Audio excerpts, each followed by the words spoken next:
Hello everyone, स्वागत करता हूं आप सभी लोगों का 18 अप्रैल के द हिंदू के इस ब्यूटीफुल शो में। आज की इस वीडियो में दोस्तों वोकैबुलरी और एसएससी सीजीएल 2025 में आए हुए कुछ चुनिंदे क्वेश्चंस को करेंगे, जिसमें ग्रामर और होमोनिम्स के क्वेश्चन इंक्लूड होंगे और जिसमें मैं आपको ऑप्शन से करना सिखाऊंगा।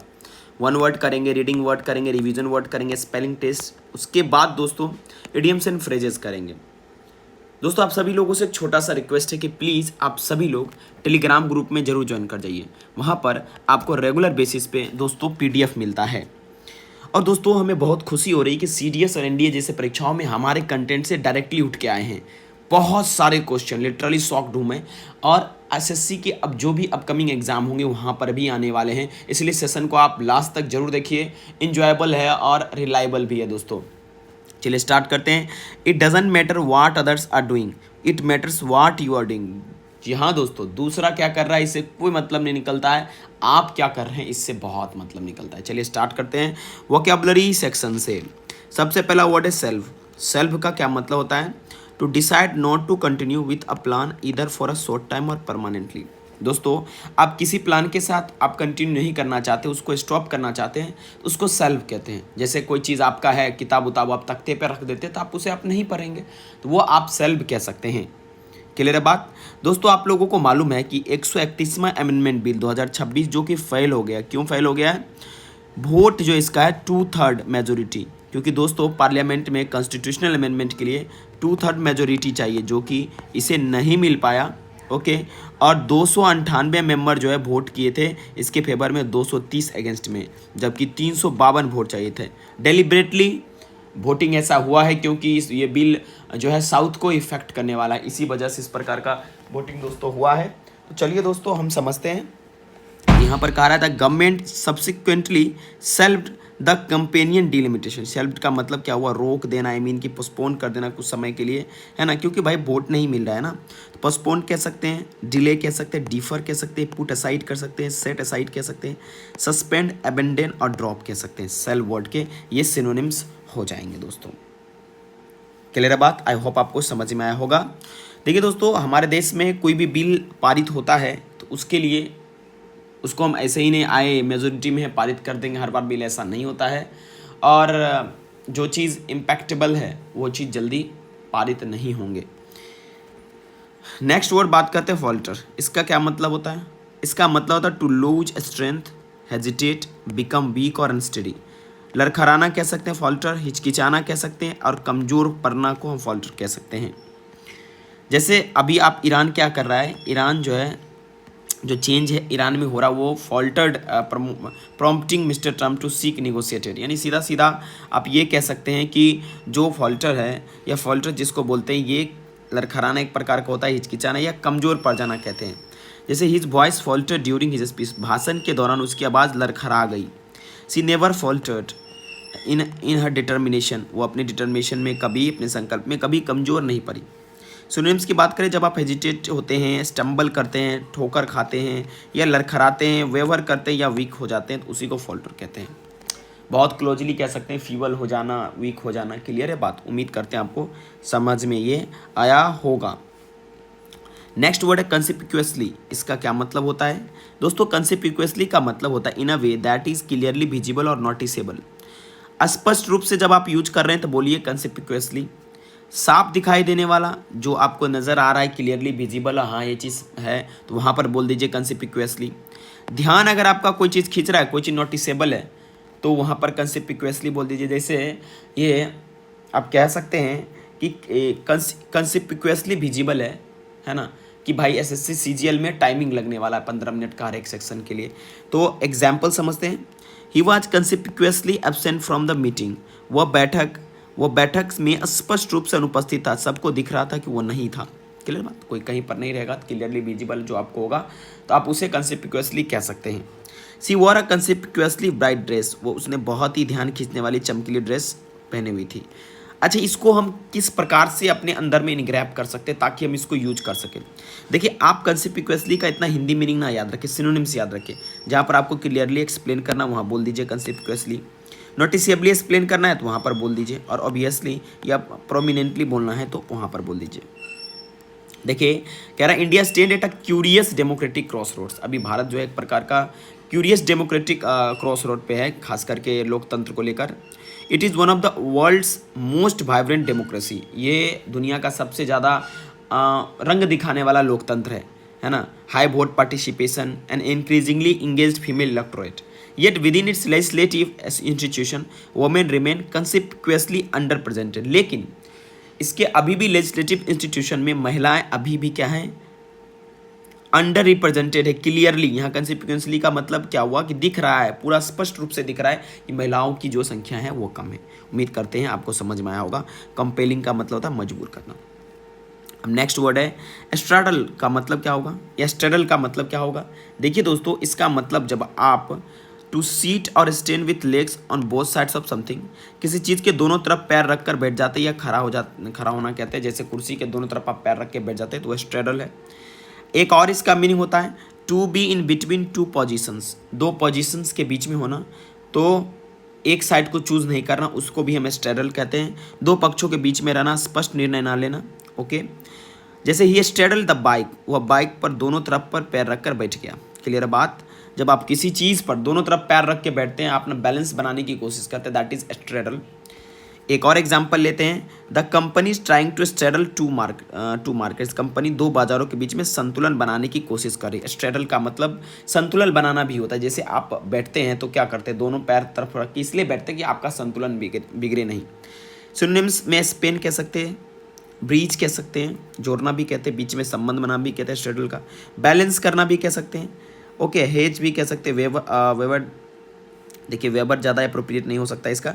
सीट ऑन द फेंस का मतलब पक्ष ना लेना, क्योंकि इसका मैंने एक और आपको मीनिंग बताया था, to be in two position, not choosing one side. आप दोनों मतलब कि किसी का पक्ष नहीं ले कि भाई हम किसी की तरफ नहीं जा रहे हैं।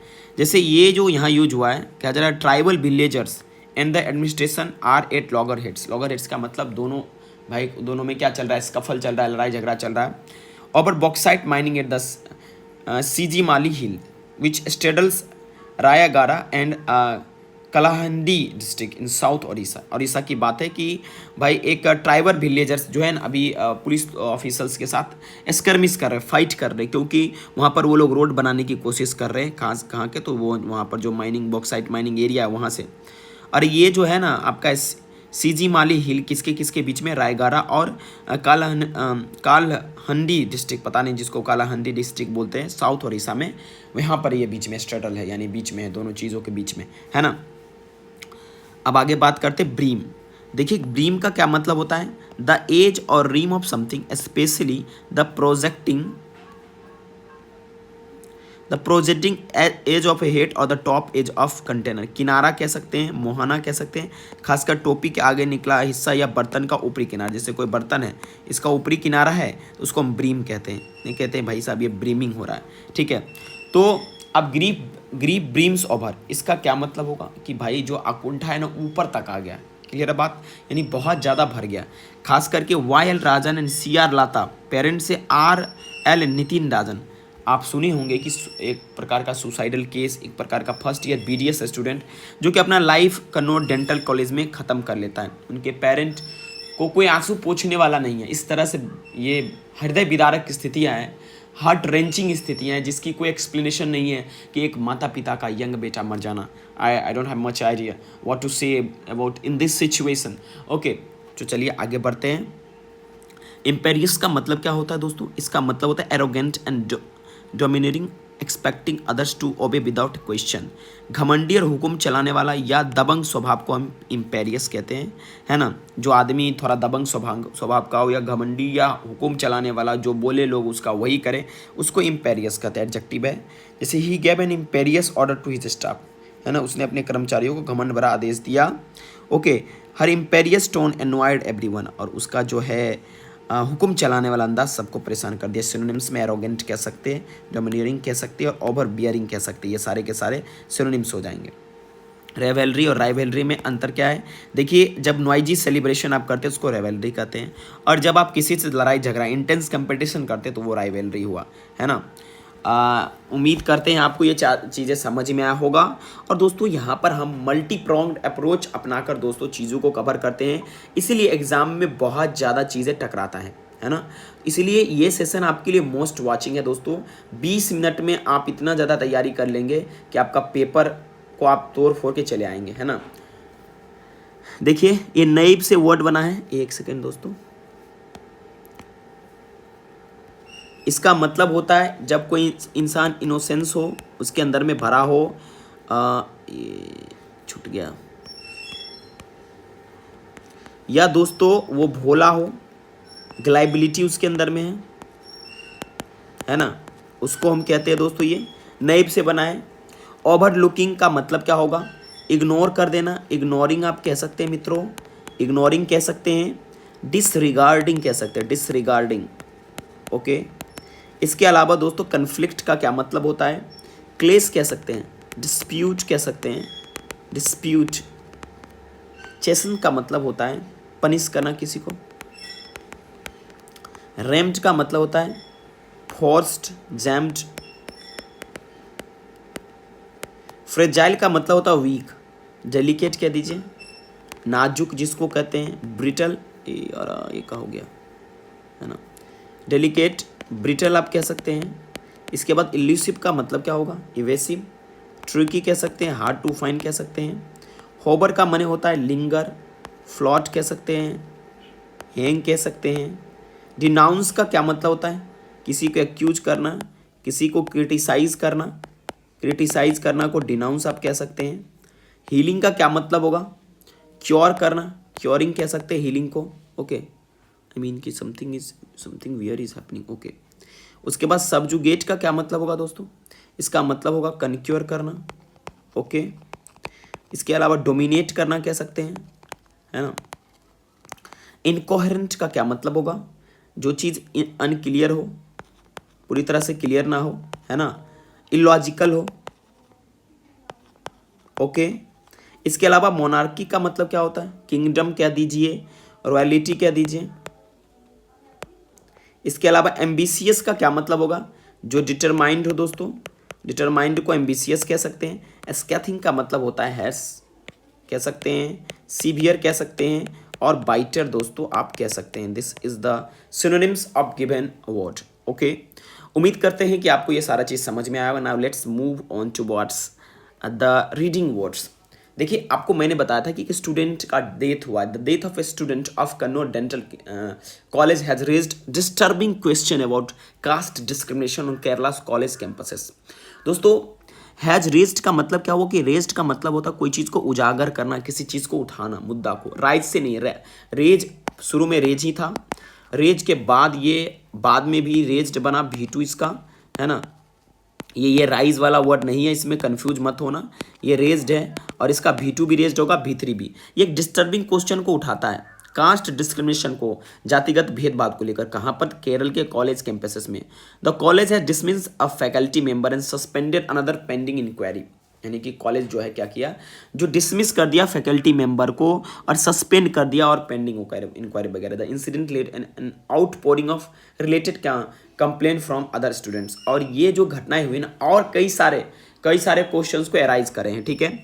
और इसके जो बरेव्ड फैमिली है, बरेव्ड का मतलब फैमिली का मतलब वो फैमिली जिसने आकुंठा झेला, जिसका कोई व्यक्ति मर गया, उसको बरेव्ड फैमिली बोलते हैं। Now let us do some one word substitution. Okay, that is even important. The word is omnipotence. What does it mean? It means unlimited power, all powerful. सर्वशक्तिमान होने की शक्ति या असीम शक्ति को omnipotence दोस्तों कहते हैं। इस वर्ड का ओरिजिन कहाँ से हुआ है? ओरिजिन ऑफ omnipotence, ये Latin roots, I mean omnipotence से डिस्क्राइब हुआ। omnis का मतलब होता है ऑल और एवरीवन। जहाँ कहीं भी आप प्रीफिक्स के रूप में ओमनिस या ओमनी देखें, you will tend to know that कि they are talking about all, pan, all of every. और potens that means powerful, able, from posse, to be able. Let us discuss some other word that is related to omnipotence, that is omniscience, all knowing, सभी लोग जानते हैं। Omnipresence, existing everywhere at once, सभी जगहों पर एक बार में होना। ओमनीफिसेंस का मतलब वो unlimited creative power. Omni benevolence का मतलब इनफाइनाइट गुडनेस। ओमनी मने हुआ ऑल, अब बेनेवोलेंस मैंने हुआ कि बेने मने होता वेल, और किसी के पास जो है अच्छी बातें हो उसी को हम बोलते हैं infinite goodness. Now let us discuss another one word, होमिली। What is this? A short sermon or religious discourse typically delivered during church service and based on a passage of scripture। कोई स्क्रिप्चर वगैरह पास किया जाता है तो उसमें एक sermon, छोटा सा sermon को ही हम लोग क्या बोलते हैं, होमिली कह सकते हैं। गॉस्पल का क्या मतलब होता है, देखिए इसका मतलब है teaching of Jesus Christ christian message, ईसा मसीह की शिक्षा या सुसमाचार को गॉस्पल कहते हैं। Something accepted as absolute truth भी गॉस्पल कहा जाता है, अटल सत्य या अंतिम सत्य, क्योंकि एज जैसे लॉर्ड कृष्णा को हम लोग क्या मानते हैं, अपना आदर्श मानते हैं, what ever he said is a real truth. Okay, उसी तरह से आपके जो जीसस लोगों के उनके जो गॉड हैं वो जो भी बोलते हैं that is a hard truth, उस अटल सत्य उसको कोई डिगा नहीं सकता। Now let us talk some sentences. The priest spoke about the gospel, पदारी ने सुविचार के बारे में बात की। He takes his coach advice as gospel, वो अपने कोच की सलाह को अंतिम सच माना। Here is gospel means last truth, here is gospel means सुसमाचार। Okay, now let us discuss another one word, theology. One of the best words that is study of religion and God, धर्म और ईश्वर का अध्ययन जब किया जाता है उसे हम थियोलॉजी कहते हैं। Now let us some another word related to theology. Theologian, a person who studies religion. Theological, related to religion or religion of gods. Theism, believe in God. Atheism, disbelieve in God. जब ईश्वर में विश्वास होता है तो उसको हम थीइज्म कहते हैं। जब ईश्वर में विश्वास ना हो, एथीज्म कहते हैं। जो विश्वास करता है उसको थेइस्ट कहते हैं, जो विश्वास नहीं करता उसको एथिस्ट कहते हैं। एग्नोटिसिज्म का मतलब अनसर्टेनिटी अबाउट गॉड्स एग्जिस्टेंस, अगर आप सर्टेन नहीं कि ईश्वर है या नहीं है तो उसको एग्नोटिसिज्म कहते हैं। डिविनिटी माने वह डिवाइन नेचर और गॉडलीनेस, आपको ईश्वर में विश्वास है। डॉक्ट्राइन का माने एक सेट ऑफ रिलीजियस बिलीफ को कहते हैं, और डॉगमा माने fixed unquestionable belief. Okay, clear है बात। कैचर का मतलब क्या होता है, to provide food and drink, जब फूड या ड्रिंक प्रोवाइड किया जाता है। और मोर ब्रॉडली अगर कहें तो कोई चीज़ को सप्लाई किया जाता है जो नीडेड है, डिजायर है पार्टिकुलर पर्सन या ग्रुप को, तो उसको हम कैटर कहते हैं। क्लियर है बात। Let us talk about idioms and phrases दोस्तों। Last straw on the camel's back, idioms है जिसका मतलब होता है the final small problem that makes a situation unbearable, आखिरी छोटी बात जो सब खत्म कर दे, सहने की सीमा पार कर दे, उसी को बोलते हैं लास्ट स्ट्रो। ओके, कई बार तो कैमल्स बैक यूज भी नहीं किया जाता है, जैसे आपने देखा कि 600% प्राइस स्पाइक हुआ है कुकिंग गैस प्राइसेस में, open market owing to West Asia conflict के कारण से, है ना। Prove to be the proverbial last straw on the camel's back, मतलब कि सब कुछ खत्म करने वाला, सहन सीमा पार कर देने वाला। आपको पता होगा कि आपके भी गांव में बहुत सारे लोग जो है घर वापस आ गए होंगे, उम्मीद करते हैं इस बात से आप समझ में आए होंगे आपको ये सारी चीज़ें। ब्रेक द कैमल्स बैक का मतलब क्या हुआ, to make someone lose patience completely, सहन शक्ति खत्म कर देना। जैसे the extra burden broke the camel's back, इसके अतिरिक्त बोझ ने शक्ति को खत्म कर दिया। आप ये मत समझिएगा ब्रेक द कैमल्स बैक का मतलब कि कैमल का पीठ तोड़ दिया। आई मीन मीनिंग वो लिटरल है, लेकिन फिगरेटिव होता है कि आपका जो पेशेंस होता है ना, सहन शक्ति होता है ना, वो खत्म कर दिया देना। देखिए अगला है, a camel is a horse design by committee, इसका क्या मतलब होता है, too many people's involvement leads to poor result, जब बहुत सारे लोग एक ही चीज़ में मतलब इन्वॉल्व हो जाते हैं तो उसको बहुत लोगों के दखल से काम बिगड़ जाता है, आपको मालूम है ये बात, है ना। This the plan fail, it was camel design by committee, योजना फेल हो गई, बहुत लोगों के दखल से बिगड़ गई। उम्मीद करते हैं आपको समझ में आया होगा।